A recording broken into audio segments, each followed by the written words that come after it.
bienvenidos otra vez a Lo que no te contaron del pueblo afroperuano. Como bien saben, Lo que no te contaron del pueblo afroperuano es un espacio en donde afroperuanos y afroperuanas incidimos, conversamos y un poquito más sobre nosotros, el pueblo afroperuano.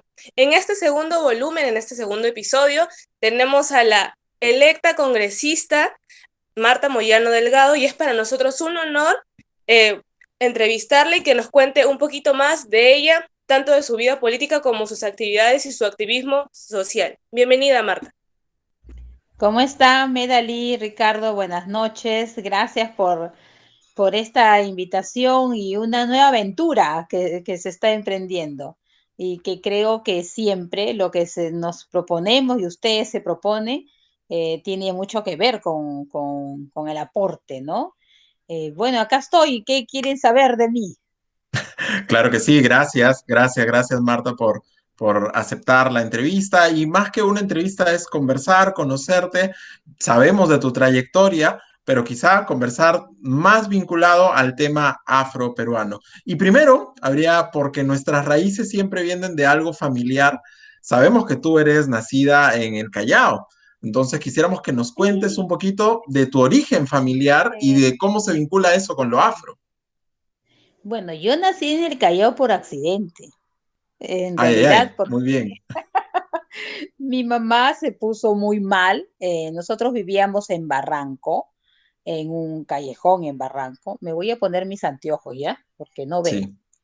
En un callejón en Barranco. Y bueno, se puso mal en el momento del parto y la trasladaron de emergencia porque además en el Callao ella tiene unas tías, ¿no? Tenía unas tías allí por parte de la abuela, de su mamá. Y entonces nos trasladaron allá a ella y nací en el hospital de Bellavista a los 8 meses. O sea, yo no cumplí los 9 meses este, del embarazo de mi mamá, ¿no? Y nací en el Callao por eso. Pero luego ya pues me regresaron nuevamente al lugar donde vivíamos, que era Barranco, y ahí crecí, ahí viví hasta la edad de 7 años. Y luego mi mamá nos llevó a todos a vivir a El Salvador, ¿no? Mi papá es de Cañete, de la zona de Bujama, de Cañete, cerca a Mala. Bueno, es Mala en realidad, ¿no? Y bueno, yo no tengo muchos recuerdos de niña allí, ¿no? Solo sé que es de Cañete, alguna vez estuve ahí en las chacras, yo sé que ellos tenían chacras de manzana, los hermanos, ¿no? Manzana, plátano, ahí en Bujama, eh, pero después no sé más de eso. Yo recuerdo alguna vez que estuve por ahí, me daban choclos sancochados todo el día Ya. y no más, ¿no? Y los recuerdos que tengo muy fuertes son los de Barranco, en el callejón, ¿no? Recuerdo, no puedo contar Digamos esa del anécdota, núcleo familiar, ¿no? más del lado de mi mamá, ¿no? Materno con mis hermanos. Yo soy la séptima de siete Caramba. hermanos, ¿no? La, Eso es, ¿no? Wow, yo qué tengo, interesante. tengo, yo tengo aquí una pequeñísima hoja de vida. Yo la voy a leer rápido, pero yo tengo una pregunta en específico. Acá dice que los primeros aportes y compromisos con la sociedad vienen desde el año 1978, que bueno, fuiste promotora de salud preventiva comunal del distrito de Villa El Salvador. En 1980 fuiste alfabetizadora por el Ministerio de Educación. En 1984 fuiste miembro del grupo de teatro del distrito de Villa El Salvador. En 1985 fuiste coordinadora distrital de Red de Bibliotecas Populares del distrito de Villa El Salvador. En 1990 al 93 fuiste promotora del desarrollo social de municipalidad en el distrito de Villa María del Triunfo. Y lo que yo conversaba con Ricardo en la mañana, yo le decía que la pregunta que yo te quería hacer, que esto es desde el año 78, ¿por qué Villa El Salvador? ¿Era porque vivías ahí o porque ya estabas sintiendo un poco de apego o necesidad desde el lugar en donde tú creciste y bueno, te desarrollaste? Porque vivía ahí. vivía en Villa El Salvador y en Villa El Salvador la experiencia dirigencial es muy fuerte. En Villa El Salvador en esa época, ahora no, en esa época eras dirigente o eras dirigente, porque todos se turnaban, ¿no? Estaba organizado por manzanas, manzanas por grupos residenciales, y los grupos residenciales forman parte de un sector y los sectores forman parte de todo el distrito, ¿no? Y entonces antes habían juntas vecinales, dirigenciales, que eran de cada manzana. Y como se tenía que cambiar cada año, entonces todos los que vivían en una manzana terminaban siendo dirigentes. Pero en la parte de salud y la parte educativa era voluntaria. Y las promotoras de salud en el parque, en el sector, perdón, en el grupo residencial, había un área que nosotros le decimos parque, ¿no? Que de parque, bueno, no tiene ni un árbol ni una planta tampoco, pero estaba un local comunal, una posta médica y un PRONOI, que era una educación inicial no escolarizada. Y en la posta médica, todos los que éramos promotoras de salud, generalmente mujeres todas, ayudábamos a atender primeros auxilios. Yo aprendí primeros auxilios a los 12 años.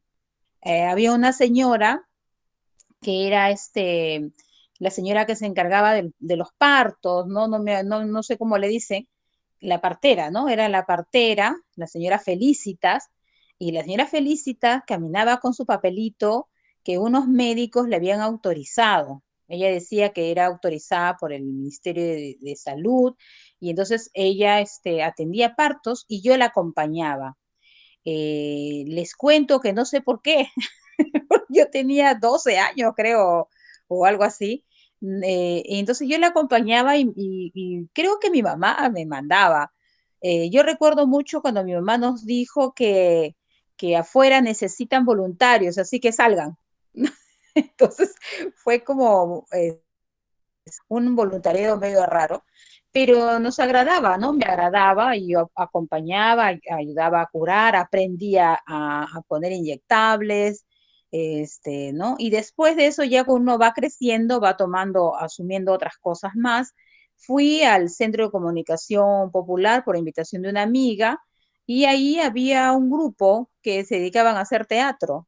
Y bueno, me invitaron, entré, ¿no? Me gustó mucho, formé parte de ese espacio de teatro y después allí había la necesidad de asumir la biblioteca porque no estaba la persona que estaba encargada y dije, ok, me encargué de la biblioteca y a partir de ese momento me di cuenta que la biblioteca era un espacio muy fuerte, muy potente, sobre todo juvenil, y habían varios bibliotecas. Empezamos a desarrollar entonces en Villa El Salvador varias bibliotecas que en el fondo eran grupos juveniles, ¿no? En realidad. Y se formaron como 30 bibliotecas en Villa El Salvador, que de alguna manera yo formaba parte de la conducción de esas bibliotecas, que lo que queríamos era eh, hacer que las bibliotecas tengan una cierta unidad, ¿no? Lo que queríamos era tener un carnet único y se estableció un carnet único para todo, aun cuando habían especialidades en las bibliotecas, ¿no? Habían bibliotecas que eran especialidades de ciencias, ¿no? Había bibliotecas que solo eran de letras, ¿no? Así lo habíamos un poco organizado. Y por eso terminé estando en la red de bibliotecas y casi, casi terminando el colegio, ya había, creo, terminado el colegio, había convocatoria del Ministerio de Educación para alfabetizar. Entonces, mi Mm. hermana alfabetizó en el grupo residencial donde vivíamos y yo en el grupo vecino, ¿no? En el siguiente grupo. Y alfabetizamos, generalmente eran mujeres adultas, ¿no? Y yo recuerdo que empecé un poco a darme cuenta que la forma como le estábamos enseñando, o por lo menos lo que le decíamos, era algo que no era vinculado a lo que ellas conocían. Si yo tenía que enseñarles a decir A de avión, para las señores era raro porque no habían visto un avión, ¿no? De cerca o no habían subido a un avión. Entonces dije, no, vamos a hacer algo distinto. Vamos a enseñarle la A de arroz, ¿no? A de azúcar, o empecé a generar otra cosa, para que no se me vaya, ¿no? Porque muchas desertaban. Hice una especie así que cada día que llegara una llevara algo de comer para vender, ya sea un queque, ya sea arroz con leche, o sea lo que sea, y les enseñaba cómo se escribía arroz con leche, que era lo que estábamos comiendo, ¿no? Entonces, me inventé una cosa como esa, pero luego tuve problemas con el ministerio porque yo no estaba usando La currícula exacta, la digamos. currícula que me estaba, ¿no? Bueno, al final no era yo para enseñar, así que yo solamente estaba haciendo un voluntariado, pero que después el voluntariado se iba a convertir en una especie así como de empleo, porque me iban a pagar por cada alumna, ¿no? Entonces yo tenía que retenerlas para poder ganar, si se iban, ganaba menos, y establecí ese mecanismo, ¿no? Que era lindo porque eran señoras que no sabían sumar, leer, restar, pero si tú le dabas un vuelto mal, sabían que le estabas dando mal el vuelto, Por ¿no? Era supuesto, algo claro. extraordinario. Bueno, esa experiencia la viví ahí. Sí, qué interesante. A mí me gusta que hayas mencionado varias cositas que de una u otra forma nos conectan con la historia del pueblo afroperuano, desde la historia de tu papá en Cañete, también haber vivido en Barranco, en el Callejón, y estas experiencias de la vida acompañando a una partera o educando, que es el tema de la educación. Yo sé que no era solo para mujeres afro, sino era para Así es. todas, ¿no? Pero es algo que ha sido constante en nuestra historia.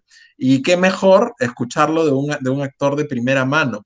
También me quedo con esta idea que la mencionaste muy rapidito acerca de tu hermana y es sobre, quisiéramos también preguntarte, porque para el pueblo afroperuano, María Elena sin duda es una referente, ni qué decir histórica, sino de vida y de convicción de lo que se debe hacer cuando hay real compromiso, ¿no?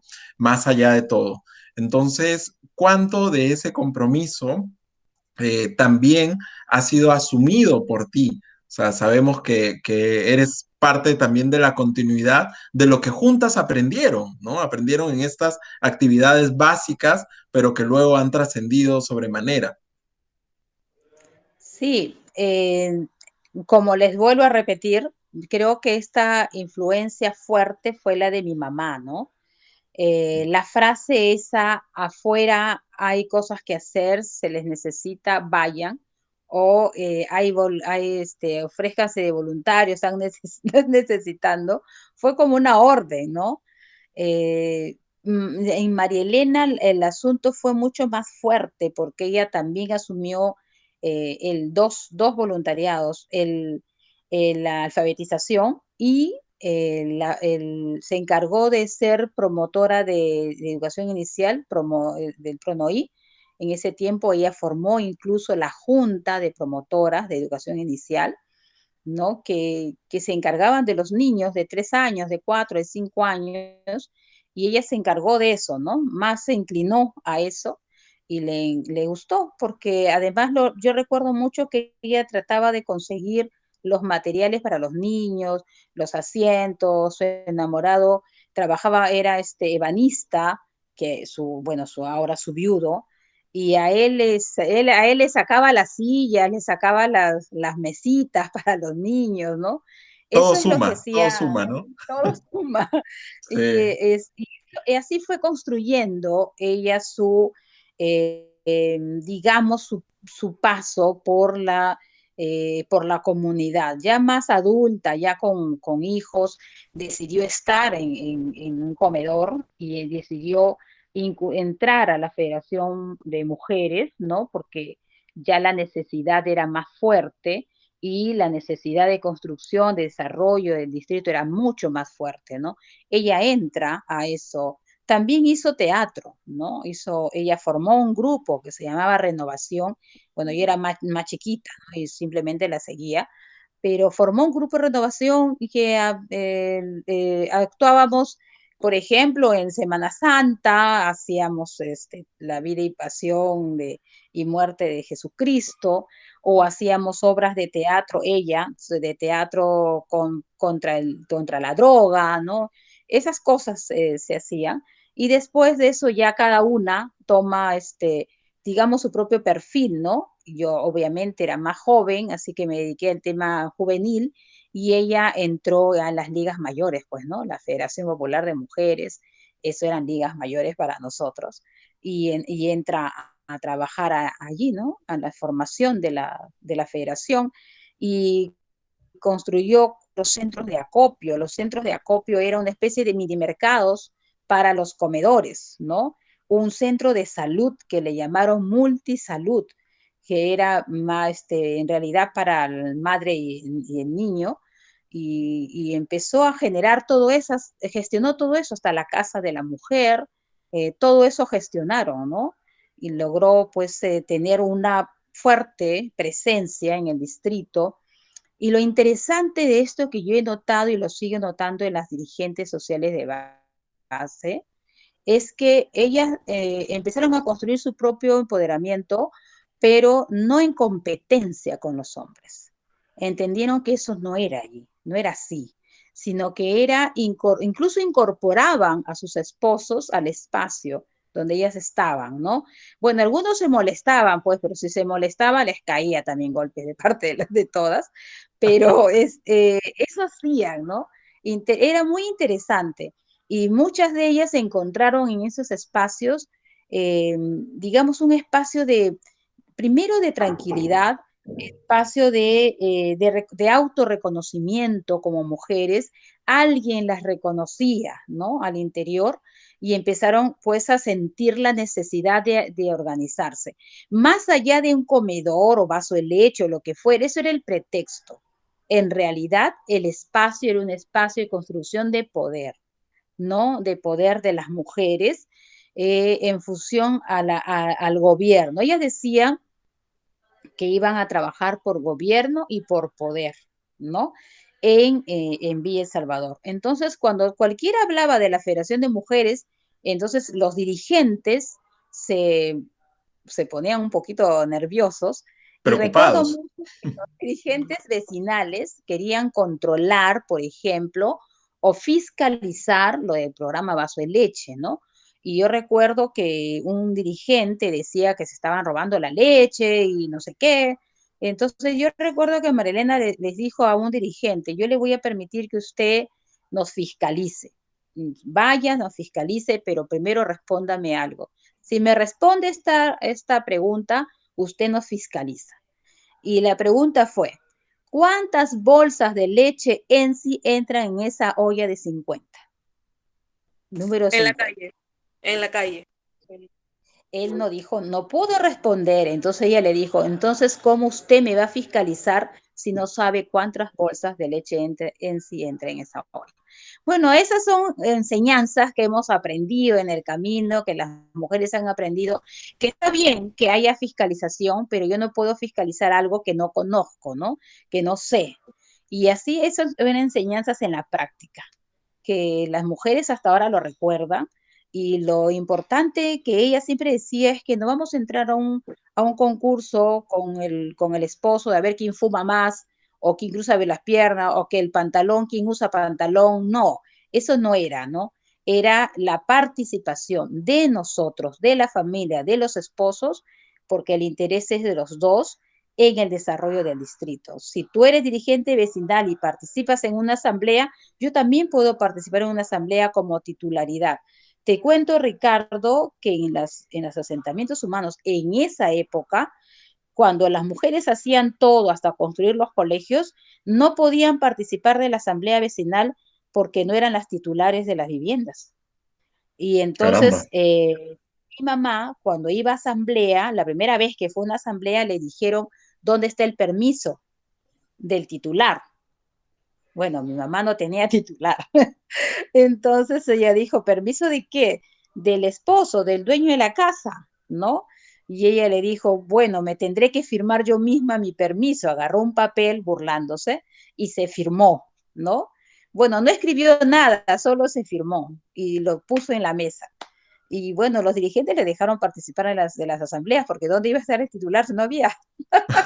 Eso es lo que, Si no, eso es lo que aprendimos, ¿no? es parte de las anécdotas. Yo me voy a quedar con algo que mencionaste sobre que los vasos de leche o los comedores populares, que si bien es cierto cumplían su función, también eran núcleos en donde las mujeres ya estábamos formándonos, como formando y desarrollando el liderazgo femenino que siempre existió y que ahora le ponemos nombre, ¿no? ¿Por qué mencionar a María Elena? Porque tenemos que inducirnos también en el camino, pero María Elena fue una ayudadita, por así decirlo, para Marta, pero Marta hizo algo que no cambió su vida en totalidad, pero fue uno de los hitos que marcó a ella. Tengo fotos para probarlo. La mesa de trabajo afroperuana del Congreso de la República, como se llamó, como se va a llamar, y todos tenemos la esperanza que así sea, o de repente con otros agregados más, fue un sueño, fue una propuesta, fue una chamba, como se dice, que tenías que hacer y que tú sentiste que tenía que hacerse y que ya estaba en el camino. Cuéntanos un poquito más de cómo apareció la mesa, qué cosa era la mesa para ti cuando recién Bueno, inició. cuando yo asumí, cuando entré al Congreso, era Marta Moyano, tenía tantos años de edad, etcétera, formaba parte de un partido, ¿no? Pero de pronto recibí una invitación del extranjero a un evento afro. Y yo dije, uy, soy afro. Dije, entre mí, ¿no? Y me fui al evento, encontré algunos amigos, me hice amigos ahí, regresamos y dijimos, tenemos que informar.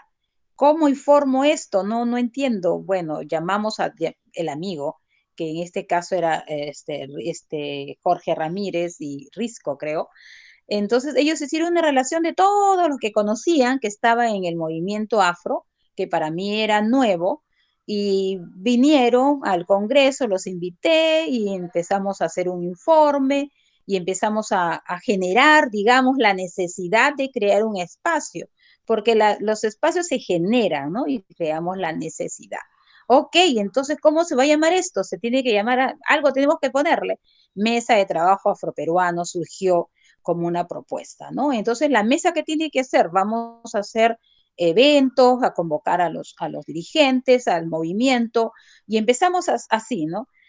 Creamos, por ejemplo, yo recuerdo que pedí que en el Parlamento se agendara, el Parlamento informaba todas las sesiones de las comisiones y dentro de eso informaba la sesión de la mesa de trabajo afroperuana también, ¿no? Salía en la lista, en la televisión, los días que le tocaba la mesa. Y entonces allí en realidad tengo que confesar que en el camino fui entendiendo, ¿no? Qué cosa significaba ese espacio y qué teníamos que hacer. Ahí en realidad tengo que confesar que fui dándome cuenta que era negra, ¿no? Y que tenía una labor que cumplir y que tenía que asumir mi compromiso y asumirlo, pero completamente, ¿no? Y bueno, con zapato y todo, entré, ¿no? Y empezamos a crear, pues, la mesa de trabajo afroperuana, la mesa convocó congresos, que ustedes ya saben, tuvo compromisos. Yo no entendía mucho, por ejemplo, de lo importante que tenía que ser hacer un museo, no comprendía, pero nos embarcamos en el tema y allí empecé a entender que era fundamental tener un testimonio, una historia que contar, algo que ver, ¿no? Que los jóvenes y los niños vean que nos están contando, y contar no solamente era por contar, sino ser parte, que somos parte del país, parte de toda la historia, incluso de la independencia y todo lo que ha ocurrido en el país. Eso es muy fuerte, para mí fue muy fuerte, ¿no? Y lo asumí con todo, ¿no?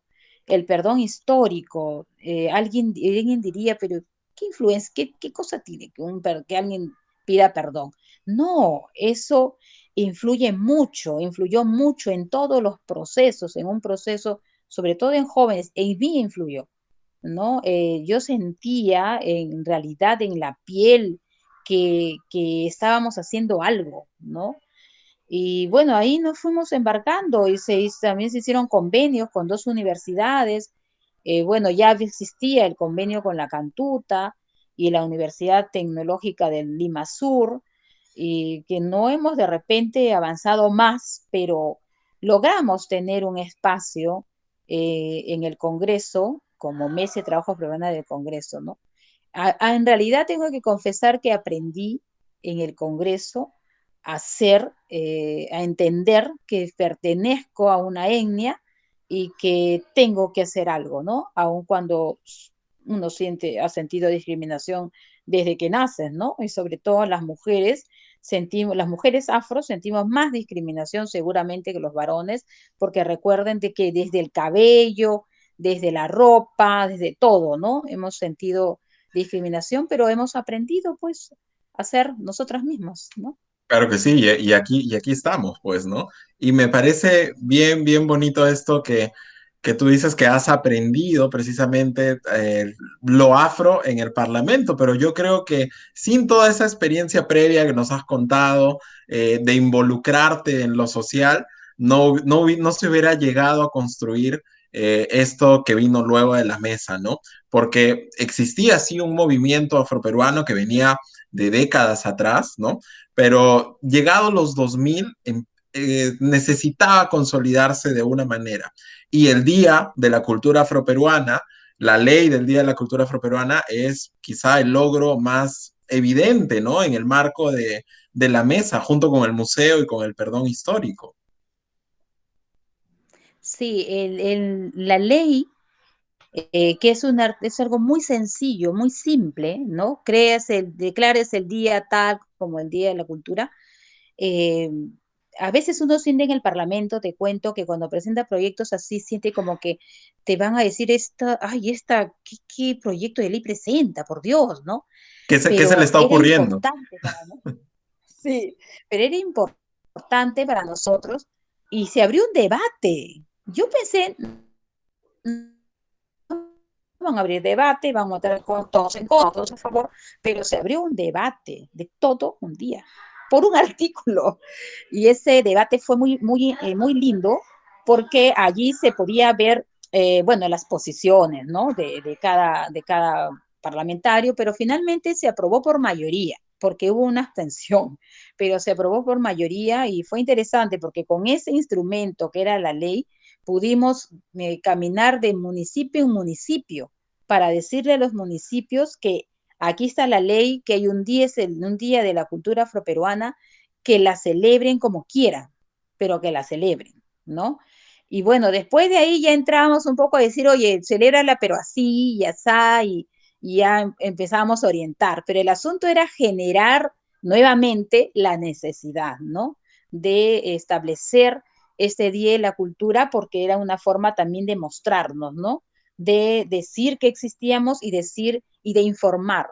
Y luego asumimos una responsabilidad, Ricardo, y Meda le tiene que recordar la responsabilidad nuestra. No hemos criticado a la sociedad de cómo nos trata, sino que hemos aprendido a enseñar, ¿no? Porque nosotros teníamos que enseñarle a ellos quiénes somos y qué hemos hecho, ¿no? Es decir, en un momento hemos tenido que ser tolerantes con sus formas de dirigirse hacia nosotros, porque nos sabían, ¿no? Nos sienten qué es lo que sentíamos nosotros, pero le hemos ido enseñando. Tal es así que la famosa frase afroperuano, que es una palabra política, como le decíamos, ya lo usan todos los medios de comunicación, ya lo usan todas las personas cuando se refieren a nosotros, ¿no? Claro, ya no es solamente algo político y académico que se venía manifestando, sino ya está generalizado, ¿no? Y eso es Así es. parte del trabajo. Y bueno, quizá para ir cerrando, aunque sabemos que hay muchísimas cosas más de qué conversar, pero queríamos hacerte una pregunta muy concreta. ¿Por qué es importante la presencia afroperuana, en el Congreso de la República, en el marco de este bicentenario que estamos celebrando, conmemorando en medio de la pandemia desastrosa, pero ¿por qué 200 años después de la independencia se necesita una visibilidad afroperuana que ahora lo asumes tú junto con Rosángela en el Congreso de la República? ¿Cuál es esa importancia? Porque aún creo yo no hemos terminado hay temas pendientes, aún no hemos terminado de visibilizar al pueblo afroperuano, aún no hemos acabado con un debate de si somos pueblo o nación, aún no estamos reconocidos en la Constitución del Perú, que queremos se incorpore previo debate, por supuesto, si somos nación o pueblo, ahí tú tienes que ayudarnos en eso, en abrir ese debate.